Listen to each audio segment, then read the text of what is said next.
വാർത്തകൾ വിശദമായി. ലോ അക്കാഡമിയിൽ നിയമലംഘനങ്ങൾ നടന്നതായി സർവകലാശാല സിൻഡിക്കേറ്റ് ഉപസമിതിയുടെ കണ്ടെത്തൽ. വിദ്യാർത്ഥികളുടെ ഹാജറിലും ഇന്റേണൽ മാർക്കിലും ചട്ടവിരുദ്ധമായ തീരുമാനങ്ങൾ ഉണ്ടായിട്ടുണ്ടെന്നും ഉപസമിതി വിലയിരുത്തി. കണ്ടെത്തലുകൾ റിപ്പോർട്ടാക്കി നടപടിക്കായി സിൻഡിക്കേറ്റിന് കൈമാറാനും വിഷയത്തിൽ സമിതിയുടെ ശുപാർശകൾ ഉൾപ്പെടുത്തേണ്ടതില്ലെന്നും സിൻഡിക്കേറ്റ് ഉപസമിതി യോഗം തീരുമാനിച്ചു. തിരുവനന്തപുരം ലോ അക്കാദമിക്കെതിരെ വിദ്യാർത്ഥികൾ രേഖാമൂലം പരാതിയും സമരവുമായി രംഗത്തെത്തിയ പശ്ചാത്തലത്തിലാണ് സർവകലാശാല 9 അംഗ ഉപസമിതിയെ നിയോഗിച്ചത്. തിരുവനന്തപുരം ലോ അക്കാദമിക്കും പ്രിൻസിപ്പലിനുമെതിരെ വിദ്യാർത്ഥികൾ പരാതിയും സമരവുമായി രംഗത്തെത്തിയതിനെ തുടർന്ന് കേരള സർവകലാശാല 9 അംഗ സിൻഡിക്കേറ്റ് ഉപസമിതിയെ അന്വേഷണത്തിനും വിദ്യാർത്ഥികളുടെ പരാതികൾ കേൾക്കാനുമായി നിയോഗിക്കുകയായിരുന്നു. 3 ദിവസം ലോ കോളേജിലെത്തിയ സംഘം കുട്ടികൾ നൽകിയ രേഖാമൂലമുള്ള പരാതികൾ സ്വീകരിച്ചു.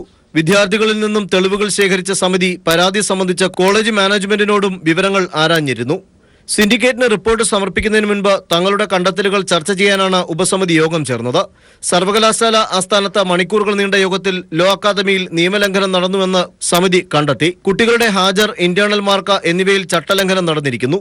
വിദ്യാർത്ഥികൾ നൽകിയ പരാതിയിൽ പറഞ്ഞ കാര്യങ്ങളിൽ കഴമ്പുണ്ടെന്നും ഉപസമിതി വിലയിരുത്തി. തങ്ങളുടെ കണ്ടെത്തലുകൾ റിപ്പോർട്ടാക്കി സിൻഡിക്കേറ്റിന് നൽകാനും ഉപസമിതി തീരുമാനിച്ചു. റിപ്പോർട്ടിൽ ഉപസമിതിയുടെ വക ശുപാർശ വേണ്ടെന്നും നടപടിക്കാര്യങ്ങൾ സിൻഡിക്കേറ്റ് തന്നെ തീരുമാനിക്കട്ടെ എന്നും ഉപസമിതി അംഗങ്ങൾ ധാരണയിലെത്തുകയായിരുന്നു. ഉപസമിതിയുടെ റിപ്പോർട്ട് ചർച്ച ചെയ്ത് നടപടി സ്വീകരിക്കാനായി നാളെ നിർണായക സിൻഡിക്കേറ്റ് യോഗം ചേരും. News bureau, Thiruvananthapuram. സ്വാശ്രയ വിദ്യാഭ്യാസ മേഖല നിയമത്തിലെ പഴുതു മുതൽ നടത്തിപ്പിലെ പുഴുക്കുത്തുകൾക്ക് വരെ പരിഹാരം വേണമെന്ന് ഭരണപരിഷ്കാര കമ്മീഷൻ അധ്യക്ഷൻ VS അച്യുതാനന്ദൻ. ലോ അക്കാഡമിയുടെ ഭൂമി ഏറ്റെടുക്കാൻ സർക്കാർ അടിയന്തര നടപടി സ്വീകരിക്കണം.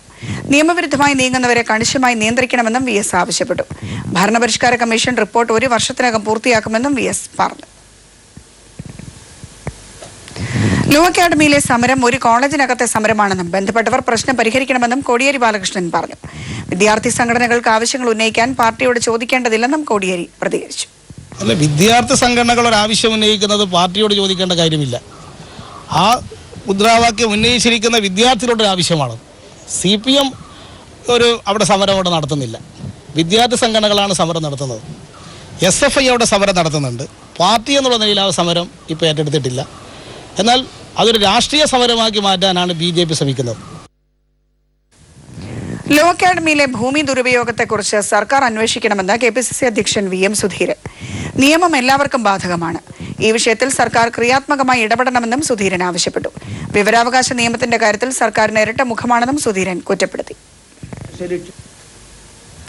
തിരുവനന്തപുരം ലോ അക്കാഡമിക്ക് മുന്നിൽ വിദ്യാർത്ഥികൾ നടത്തിവരുന്ന നിരാഹാര സമരം എത്രയും പെട്ടെന്ന് ഒത്തുതീർക്കുന്നതിന് മാനേജ്മെന്റ് തയ്യാറാകണമെന്ന് CPM തിരുവനന്തപുരം ജില്ലാ സെക്രട്ടേറിയറ്റ് ആവശ്യപ്പെട്ടു. വിദ്യാർത്ഥികളുടെ ആവശ്യം ന്യായമാണ്. കലാലയത്തിൽ സമാധാന അന്തരീക്ഷം പുനഃസ്ഥാപിക്കാനും എത്രയും വേഗം വിദ്യാർത്ഥികളുടെ പഠനം പുനരാരംഭിക്കേണ്ടതും അത്യാവശ്യമാണ്. ഇക്കാര്യത്തിൽ മാനേജ്മെന്റ് പിടിവാശി ഉപേക്ഷിച്ച് വിദ്യാർത്ഥികളുടെ ന്യായമായ ആവശ്യങ്ങൾ അംഗീകരിക്കാൻ തയ്യാറാകണമെന്നും CPM ജില്ലാ സെക്രട്ടേറിയറ്റ് യോഗം ആവശ്യപ്പെട്ടു.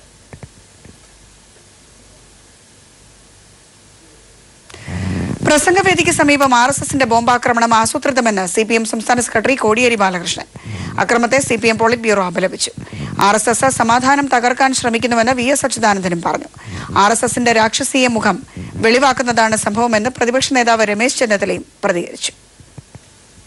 CPM സംസ്ഥാന സെക്രട്ടറി കോടിയേരി ബാലകൃഷ്ണൻ പ്രസംഗിക്കവേ വേദിക്ക് സമീപം ബോംബേറ് നടത്തിയ BJP RSS നീക്കത്തെ CPIM പോളിറ്റ് ബ്യൂറോ ശക്തമായി അപലപിച്ചു. കോടിയേരി ബാലകൃഷ്ണൻ പ്രസംഗിച്ചുകൊണ്ടിരിക്കുമ്പോൾ BJP RSS നടത്തിയ ബോംബാക്രമണത്തെ പാർട്ടി ശക്തിയായി അപലപിക്കുന്നു. ഇത്തരം കടന്നാക്രമണങ്ങൾ കൊണ്ട് കമ്മ്യൂണിസ്റ്റ് പാർട്ടിയെ തളർത്താനാവില്ല. അത് വെറും വ്യാമോഹം മാത്രമാണ്. പ്രസംഗവേദിക്ക് സമീപം RSS നടത്തിയ ബോംബാക്രമണം ആസൂത്രിതമെന്ന് കോടിയേരി ബാലകൃഷ്ണൻ പറഞ്ഞു. ആസൂത്രിതമായി നടന്നൊരു സംഭവമാണ്. ഈ പറയുന്ന സംഭവം ചെയ്ത ആളുകളെ ആ പ്രദേശത്തുള്ള ജനങ്ങൾക്കൊക്കെ അറിയാം.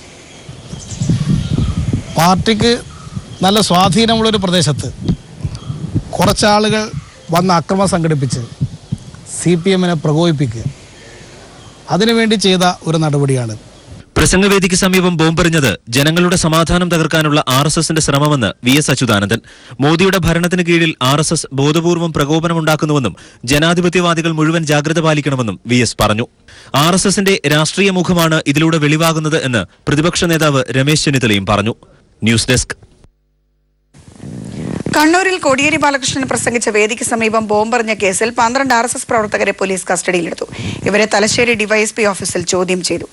ബോംബ് എറിഞ്ഞത് RSSന്റെ പൂർണ്ണ അറിവോടെയാണെന്ന് CPM P ജയരാജൻ വ്യക്തമാക്കി. നങ്ങാരത്ത് പറമ്പിൽ KKP ജിജേഷ് സ്മാരകം RSS പ്രവർത്തകർ വികൃതമാക്കി. തിരുവനന്തപുരത്ത് RSS പ്രവർത്തകനെ തടവിൽ പീഡിപ്പിച്ച സംഭവത്തിൽ 45 RSSകാർക്കെതിരെ കേസെടുത്തു. RSS പ്രവർത്തകനായിരുന്ന വിഷ്ണുവിനെ CPM ബന്ധമാരോപിച്ചായിരുന്നു ഇവർ തടവിലാക്കി പീഡിപ്പിച്ചത്. ടൈറ്റാനിയം അഴിമതി കേസിൽ ഉമ്മൻചാണ്ടിക്കെതിരെ കോൺഗ്രസ് നേതാവ് KK രാമചന്ദ്രൻ മാസ്റ്റർ വിജിലൻസിന് മൊഴി നൽകി. സ്വകാര്യ കമ്പനിക്കായി ഉമ്മൻചാണ്ടി അധികാര ദുർവിനിയോഗം നടത്തിയെന്ന് രാമചന്ദ്രൻ മാസ്റ്റർ മൊഴിയിൽ വ്യക്തമാക്കി. ഉമ്മൻചാണ്ടിയും ഉദ്യോഗസ്ഥരും ഗൂഢാലോചന നടത്തിയെന്നും മൊഴിയിലുണ്ട്. മൊഴിയുടെ പകർപ്പ് പീപ്പിൾ TV പുറത്തുവിട്ടു. ഉമ്മൻചാണ്ടിക്കെതിരെ മുമ്പ് പുറത്തു പറഞ്ഞ കാര്യങ്ങളിൽ അണുവിട മാറ്റമില്ലാതെയാണ് കോൺഗ്രസ് നേതാവും മുൻ മന്ത്രിയുമായ KK രാമചന്ദ്രൻ മാസ്റ്റർ വിജിലൻസിന് മൊഴി നൽകിയത്.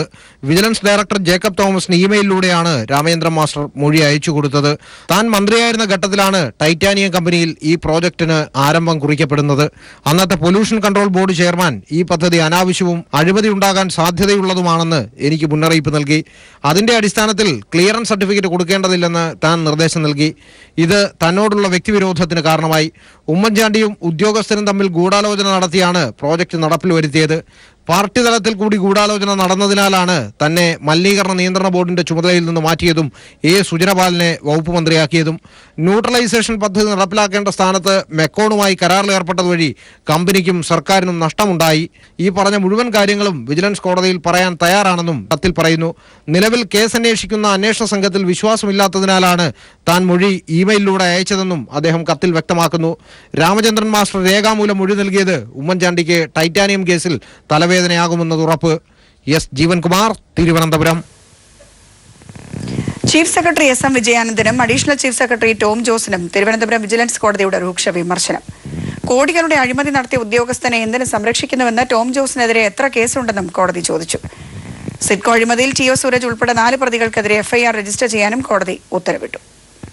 സെക്രട്ടറി IAS ഉദ്യോഗസ്ഥർക്കെതിരായ ഫയലുകൾ പൂഴ്ത്തിയെന്ന് ആരോപിച്ചുകൊണ്ട് സമർപ്പിച്ച ഹർജി പരിഗണിക്കവെയാണ് SM വിജയാനന്ദനെതിരെ രൂക്ഷ പരാമർശം കോടതി നടത്തിയത്. ടോം ജോസിനെ സസ്പെൻഡ് ചെയ്യണമെന്നാവശ്യപ്പെടുന്ന വിജിലൻസ് ഡയറക്ടറുടെ ശുപാർശ ചീഫ് സെക്രട്ടറി പൂഴ്ത്തിയെന്നായിരുന്നു ഹർജി. ടോം ജോസിനെതിരെ എത്ര കേസുകളുണ്ടെന്ന് കോടതി ആരാഞ്ഞു.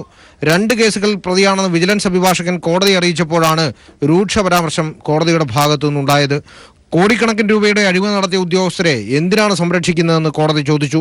വകുപ്പ് തല നടപടികൾ ശുപാർശ ചെയ്ത 10ഓളം ഫയലുകൾ ചീഫ് സെക്രട്ടറിയുടെ ഓഫീസിൽ കെട്ടിക്കിടക്കുകയാണെന്ന് കോടതി പറഞ്ഞു. ഹർജിക്ക് ആധാരമായ മുഴുവൻ ഫയൽ രേഖകളും വിജിലൻസ് ഇന്ന് കോടതിയിൽ ഹാജരാക്കി. ഫയലുകൾ പരിശോധിച്ച് വിധി പറയുന്നതിനായി ഫെബ്രുവരി 7 കേസ് മാറ്റി. ആഭ്യന്തര സെക്രട്ടറി നളിനി നെറ്റോയ്ക്കെതിരായ ഹർജിയും ഇന്ന് കോടതിയുടെ പരിഗണനയ്ക്ക് വന്നു. സമാനമായ മറ്റൊരു ഹർജി ഹൈക്കോടതിയുടെ പരിഗണനയിലാണെന്ന് വിജിലൻസ് അറിയിച്ചു. അതിന്റെ തീരുമാനം അറിഞ്ഞ ശേഷം പരിഗണിക്കുന്നതിനായി ഫെബ്രുവരി 6 കേസ് മാറ്റി. സിഡ്കോ MDയെ നിയമിച്ചതിലെ ക്രമക്കേടിൽ TO സൂരജ്, സിഡ്കോ മുൻ MD സജി ബഷീർ, ഇസഹാക്ക് എന്നിവർക്കെതിരെ FIR രജിസ്റ്റർ ചെയ്തതായും വിജിലൻസ് തിരുവനന്തപുരം കോടതിയെ അറിയിച്ചു. News bureau, Thiruvananthapuram. പഞ്ചാബിൽ അമരീന്ദർ സിംഗ് കോൺഗ്രസിന്റെ മുഖ്യമന്ത്രി സ്ഥാനാർത്ഥി. രാഹുൽ ഗാന്ധിയാണ് ഇത് സംബന്ധിച്ച പ്രഖ്യാപനം നടത്തിയത്. പ്രകാശ് ബാദൽ സിംഗിനെയും കുടുംബത്തെയും നരേന്ദ്രമോദിയെയും രൂക്ഷമായി വിമർശിച്ചായിരുന്നു രാഹുലിന്റെ പ്രസംഗം. ബാദൽ കുടുംബം സഹായിച്ചത് മുഴുവൻ സ്വന്തക്കാരെയാണെന്നും സാധാരണ ജനങ്ങൾക്ക് ഒരു സഹായവും ലഭിച്ചിട്ടില്ലെന്നും രാഹുൽ പറഞ്ഞു. പഞ്ചാബിന്റെ വികസനത്തിനായി കോൺഗ്രസിന് വോട്ട് ചെയ്യണമെന്നും രാഹുൽ അഭ്യർത്ഥിച്ചു.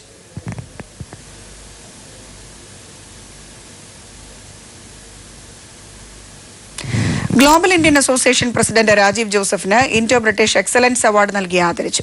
ലണ്ടനിലെ ബ്രിട്ടീഷ് പാർലമെന്റിൽ നടന്ന ഇൻഡോ ബ്രിട്ടീഷ് ബിസിനസ് മീറ്റിൽ വെച്ചാണ് Loughton town council deputy mayor Philip Abraham Rajeev ജോസഫിനെ ആദരിച്ചത്. സാമൂഹ്യ സാംസ്കാരിക രാഷ്ട്രീയ നേതാക്കളും അവാർഡ് ദാന ചടങ്ങിൽ പങ്കെടുത്തു. Indo heritage international Aeropolis private limited എന്ന പേരിലാണ് രാജീവ് ജോസഫിന്റെ നേതൃത്വത്തിൽ വിമാനത്താവള കമ്പനി പത്തനംതിട്ടയിൽ പ്രവർത്തനം ആരംഭിച്ചിരിക്കുന്നത്.